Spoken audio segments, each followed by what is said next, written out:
Hello everyone, it's Jin'taan here, and it's time to sit down and talk about the past fortnight of very important spaceship business, bringing us past the end of October and up to the start of November. Now the first and biggest change to the landscape politically is the disbanding of one of the more nomadic and aggressive alliances on the map, one that we've talked about a great deal during 2019, Snuffed out. This not only leaves a power vacuum in Caldari Lowsec, which has long served as their home, but also in the regions of Nullsec where they directly held Sov, such as Cloud Ring and Pure Blind, and even regions of Nullsec where their actions defined the balance of power, such as Tribute and Veil of the Silent. The war in the southeast has also continued between Legacy and Winter Coalition. However, it has settled down considerably when compared to previous months, as Legacy is mostly dealing with lightly contested or uncontested timers in the swathe of territory south of Cache, which Winter has abandoned after their retreat to a new staging point in Outer Passage. This isn't the only action that Legacy has been involved in, however, as Legacy Coalition member Federation Uprising has launched an attack on Proviblox Sov in their eponymous region, and worked alongside their existing enemies in Providence, Wrecking Crew. Meanwhile in the northeast, the conflicts in both Tenal and Veil of the Silent have seen notable developments. The PanFam attack on Dead Coalition in Tenal has led to more subcap-based skirmishes, as both sides clash over iHub control and key structure timers.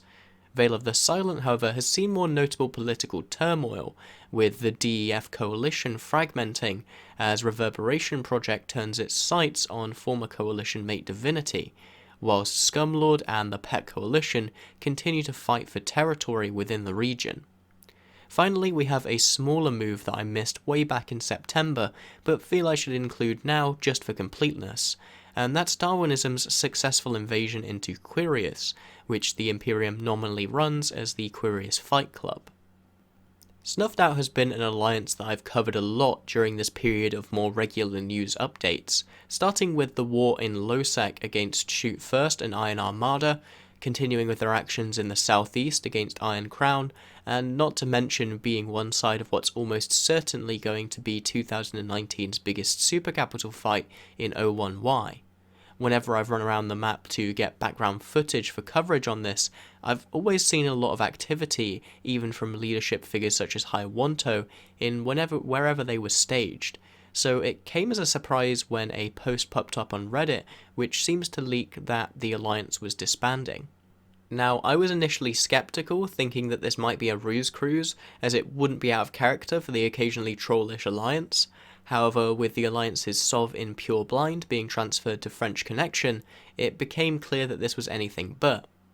As of writing, only one corporation remains in the alliance, the Holding Corporation, rendering Snuffed on ice for a potential future rebirth, but in all other respects effectively dead.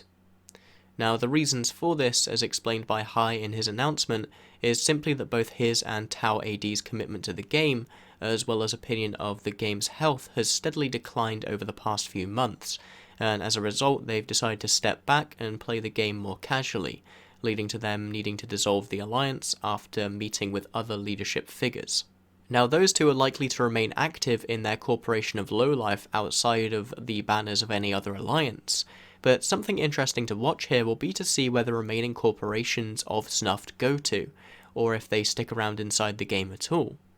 We Form Volta, Trigger Happy, and Pen Is Out have all picked up a single corporation, whilst Adversity have reformed Psychotic Tendencies, but the rest remain up for grabs, and given the incredible PvP heritage that Snuffed Out had, I imagine that these will be dealing with a lot of recruitment offers, at the very least. Still, this whole disbanding perfectly mirrors what we saw with Skill Yourself earlier this year in June, as a PvP-focused entity fail cascades due to a lack of content and key figures being disillusioned with the game, marking a worrying trend that I hope we don't see continue throughout 2020.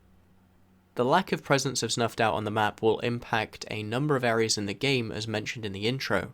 as they tended to present a bat phone in a large number of theatres, and have at least shown the ability to threaten supercapitals with dread bombs in many more.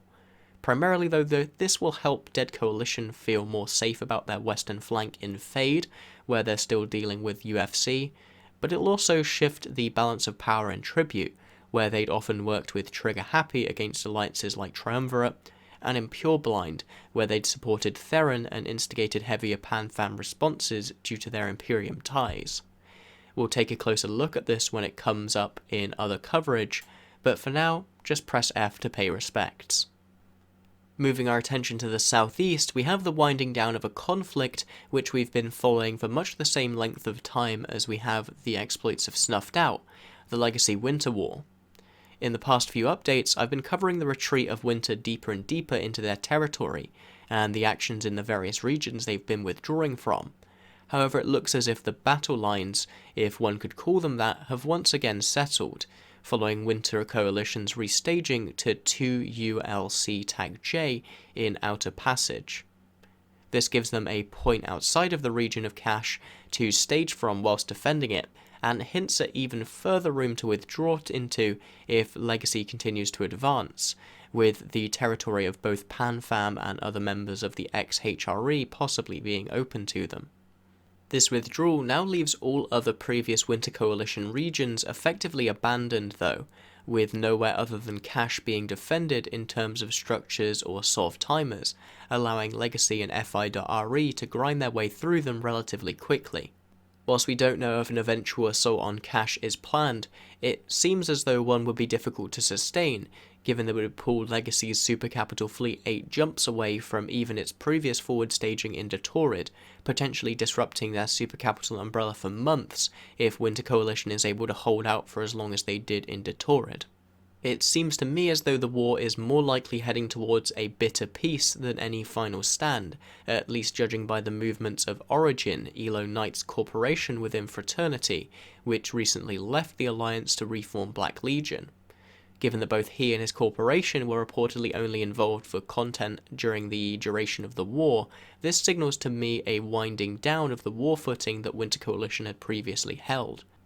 This comes in concert with Vindictive leaving their current holdings in the region of Cash and Outer Passage, following their previous public announcement of leaving Winter Coalition, making further room for Winter to expand into away from the new borders of a legacy-backed FI.RE. The eventual destination of Vindictive is, at this point, publicly unknown, however my sources indicate that it's likely they're joining Legacy. Now there are many other questions that still linger here as the war begins to wind down, alongside the question of a final push into cash, such as to whom all these regions will be left to, and how capable FI.RE will be of holding them, as well as to how Winter will fare in their new situation with drastically reduced territory. Unfortunately, however, all of these are wrapped up in smoky Victorian lounges and battles that are yet to happen. But for now, the biggest war of 2019 seems like it's almost over, and the question of who will win the peace is starting to become apparent. The winding down of this war doesn't seem to have stopped some in Legacy, however, from deciding to stir up trouble of their own on Legacy's northern border with Providence, as the Alliance Federation Uprising has deployed to ERVK in Catch in order to aid Wrecking Crew in attacking Proviblock. Now, when we last looked at Providence, it was in the wake of recent campaigns by Wrecking Crew to push their control a little further into the region, fighting over control of the border system of VKI, and eventually flipping it to their own ownership. Since then, the strategic index of this system has ticked up to 3, giving Wrecking Crew the ability to sino-jam it. And this provides a key defensive advantage, as it allows Wrecking Crew to set up their capital forces in the system in advance, and force Provi to fight through them to reach the objective without the option of sinoing in a response capital fleet of their own. Now, Proviblock has attempted to contest Wrecking Crew's capital and super capital supremacy over the past few weeks, with them catching a supercarrier in the Wrecking Crew home system of YTAC-M, and dropping a squad of around 20 dreads on it, attempting to perform the same tactic that Legacy utilised against Winter in 03 TAC 4MN. However, in this case, Wrecking Crew was able to respond quickly and bring more supercapitals onto the field, as well as facts to extend the life of the tackled supercarrier, leaving Provi on the losing end of the fight, with 21 billion ISK in kills and 55 billion ISK in losses. Now, tension between Proviblock and Legacy isn't entirely unheard of. In fact, it's something I remember having to personally mediate back in 2017 and 18 when I was a prominent member of the coalition. A lot of this stretches back to past relationships that various corporations of legacy alliances, or just alliances as a whole, have with the coalition of Proviblock in the past, with groups such as Tactical Supremacy having a history of mutual animosity with AU time zone alliances like Apocalypse Now over relatively minor disagreements. Seriously, one of the major complaints that I was dealing with at the time was people spamming deployables named in such a way as to annoy the other party after feeling they weren't offered a good fight on a roam. Federation Uprising, however, doesn't have much in the way of history with Proviblock as far as I'm aware, but the quote I was able to get as to the reason for them deploying was simply, quote-unquote, fuck Provi. Currently, this story is too fresh to have really produced much in the way of battle reports, having started only in the past day or so, and with most effort being expended on reinforcing things that may end up being fought over as major objectives in the future, primarily jump bridges in this case, as 4 of them were successfully reinforced in the first day of the deployment.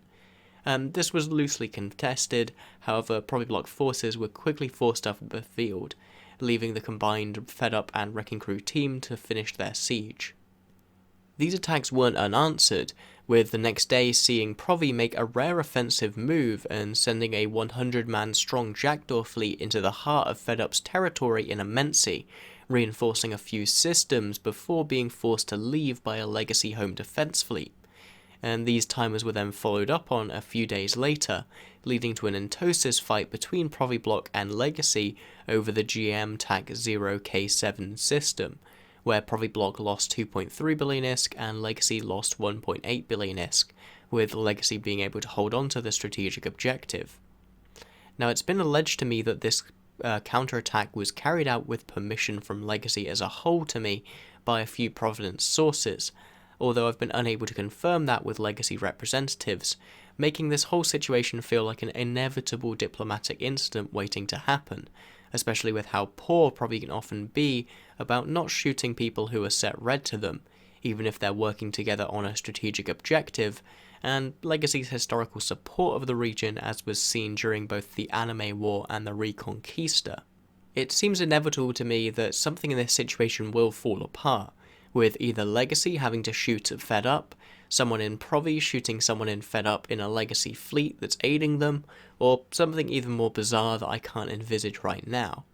Still, with the fate of my old alliance and coalition hanging in the balance, I'll be keeping a close eye on things in this area of space, and keep you up to date on what was being fought over, and the results of that fighting. Moving our attention up towards the northeast, we have some particularly interesting developments in the situation since I covered it just a fortnight ago in my last update. If you're interested in hearing a bit of backstory and a clarification on the sides mentioned here, click the card that should be linked in the top right for that. Now, the PET Coalition, along with the Theron Alliance, have continued their attack on the GEK pocket, which borders their holdings in Tribute,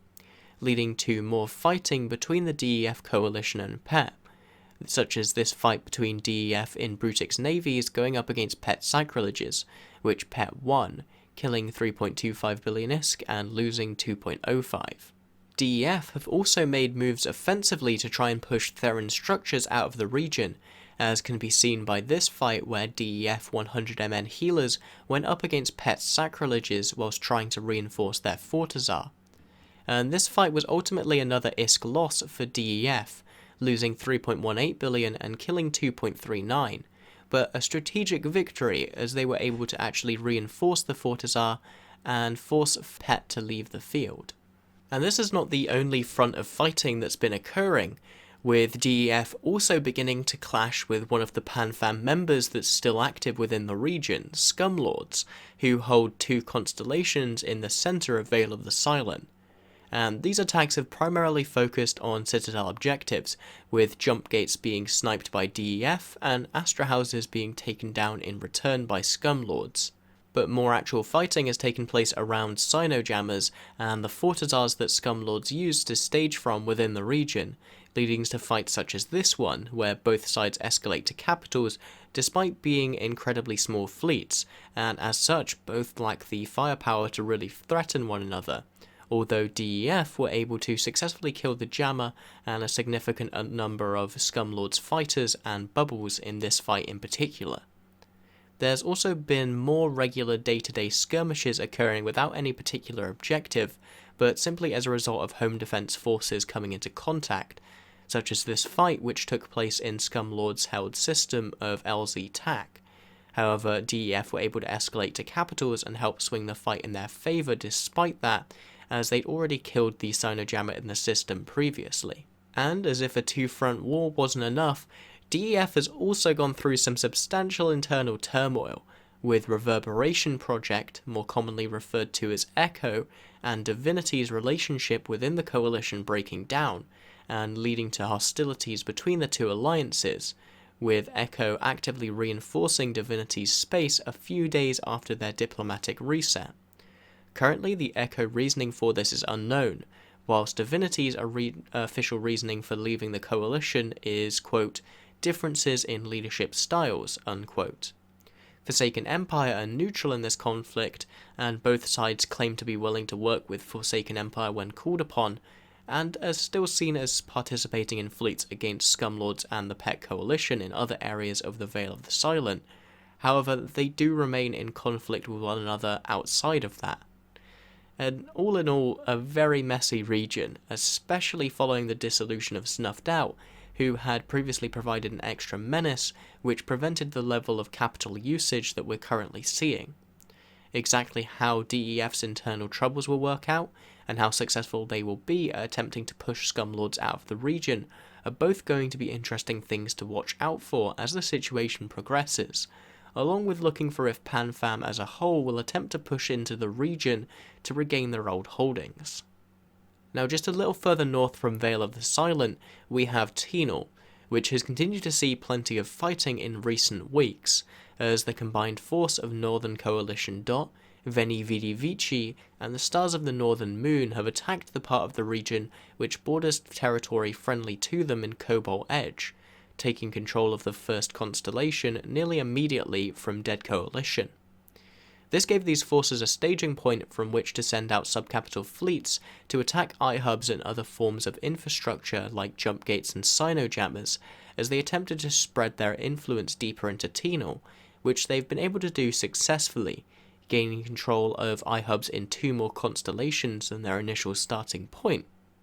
Thanks to the fact that Tinal is a relatively compact region, and their taking of the NCG tax system which is located in the centre of it,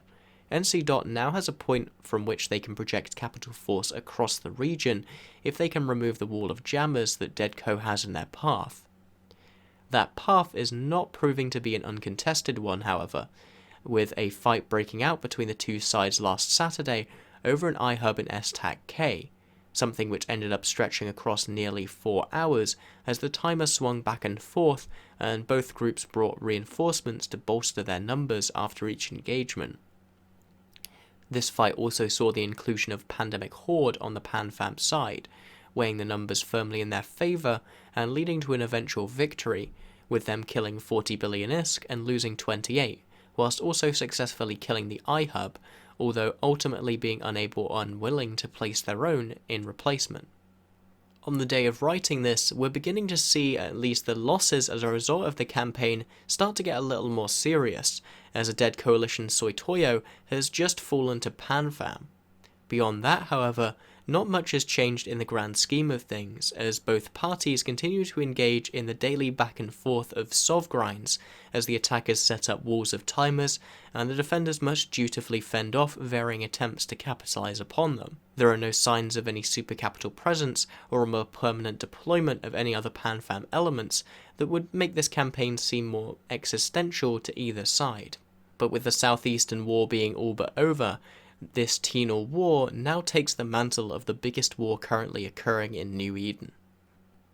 Now, our final topic of note for today takes us all the way back down to the south and to the region of Quirius, where the Imperium helps foster a coalition known as the Quirius Fight Club, as both a buffer and a training ground for new alliances and new FCs.